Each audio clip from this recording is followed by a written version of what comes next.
Here we are at the new structure built in 2019, and just opened it up a few minutes ago, so it is functional, as we call it fondly. Structure number 2.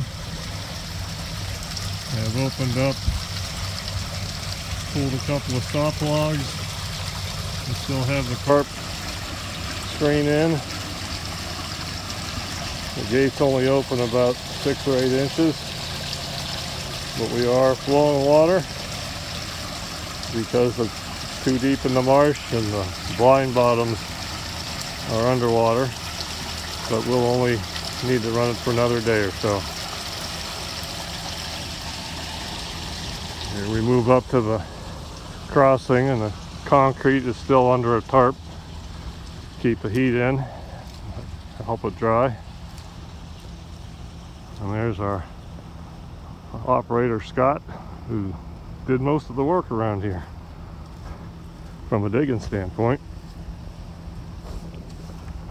And we're moving a little bit of water out to the south end. There's still a few clumps that he's going to take out of there with the mini excavator. Couldn't see those until we started running clear water through it.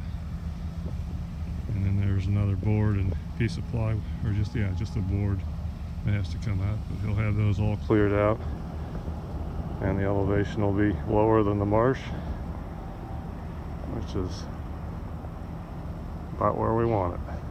All looks good.